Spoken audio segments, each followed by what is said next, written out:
দেখো আমি খানিকটা ঢেঁড়স নিয়েছি আর নিয়েছি তিল আর সর্ষে। এবার আমি কি করব তোমাদের দেখাতে থাকি।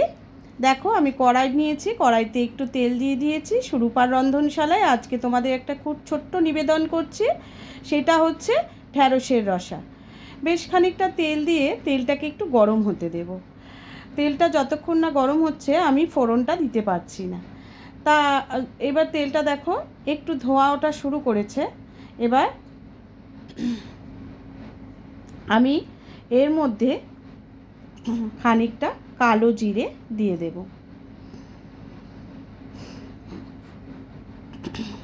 একটু কালো জিরে ফোড়ন না দিলে দেখবে ঢ্যাঁড়সে ঠিক ভালো লাগে না।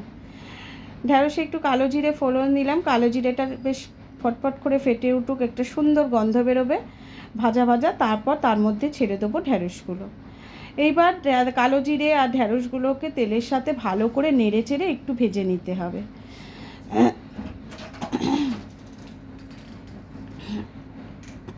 ভালো করে নেড়ে চেড়ে কালো জিরে আর ঢ্যাঁড়সটাকে নেড়ে নিচ্ছি।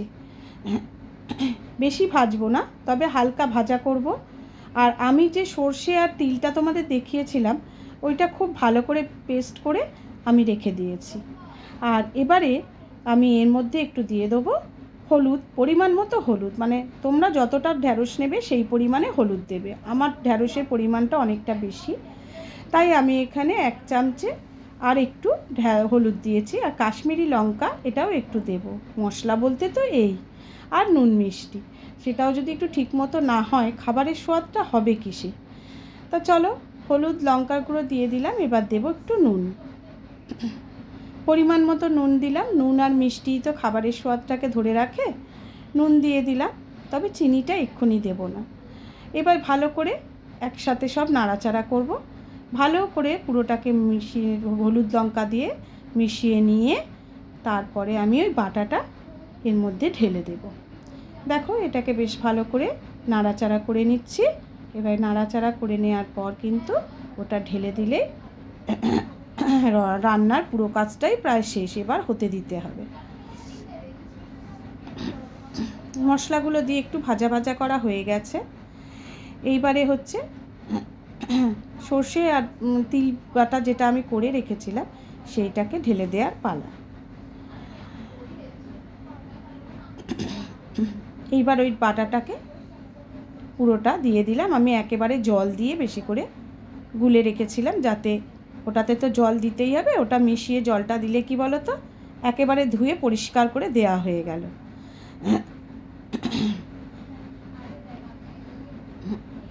এবার রান্নাটা হতে দিতে হবে বেশ কিছুক্ষণ। এটাকে একটু ফুটবে, ততক্ষণ আমাদের অপেক্ষা করতে হবে।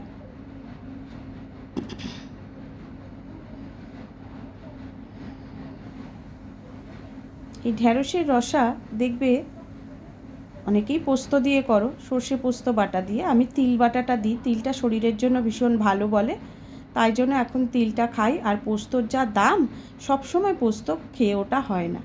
তিলটা বেশ মানে পোস্তর সাবস্টিটিউট হিসেবে ভালোই ব্যবহার করা যায়। যাই হোক, তিল সর্ষে বাটা দিয়ে করলাম।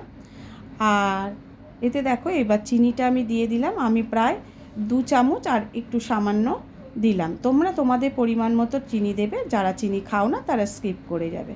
নিরামিষ রান্নাতে আমি একটু চিনিটা প্রেফার করি, আর চিনিটা দিলে তবে স্বাদটা যেন খোলে।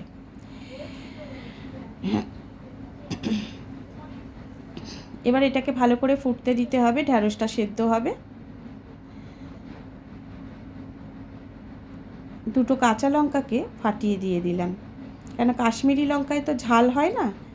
যখন খেতে বসবো তখন মেখে খেতে ইচ্ছা করলে এই লঙ্কাটা সেদ্ধ হয়ে গিয়ে যে নুন মশলাটা ঢুকে যায়, তাতে লঙ্কার স্বাদটাও বেশ ভালো লাগে।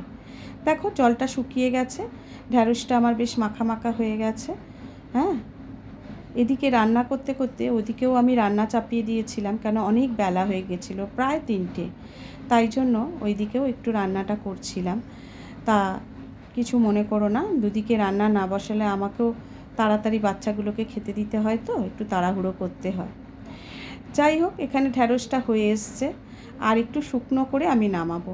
আমার একটু এই ঢ্যাঁড়সটা একটু শুকনো শুকনো করলে খেতে কিন্তু বেশি ভালো লাগে। একটু কাঁচা তেল ছড়িয়ে দেবো। দেখো ঢ্যাঁড়সটা প্রায় আমার শুকিয়ে গেছে জলটা। এবার তিল সর্ষেটা গায়ে লেগে গেছে, এটার স্বাদ কিন্তু একটু অন্যরকম। ভালো করে সর্ষের তেল, কাঁচা সর্ষের তেল ছড়িয়ে দিলাম। এবার একটু নাড়াচাড়া করে আমি এটাকে সার্ভ করে ফেলবো। এটার কিন্তু টেস্ট ভীষণ ভালো, গরম গরম ভাত দিয়ে খেতে কিন্তু ভীষণ ভালো লাগে এই ঢ্যাঁড়সের রসা। হ্যাঁ, আমি জানি না তোমাদের কার কেমন লাগে, এটা কিন্তু খেতে খুব দুর্দান্ত। অবশ্যই করো এই তিল সর্ষে দিয়ে ঢ্যাঁড়সের রসা। আশা করি তোমাদের ভালো লাগবে।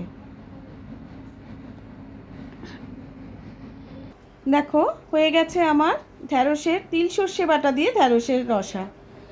আশা করি তোমাদের ভালো লেগেছে, তোমরাও একদিন খেও। আজকের মতো রেসিপিটা এখানেই শেষ করলাম।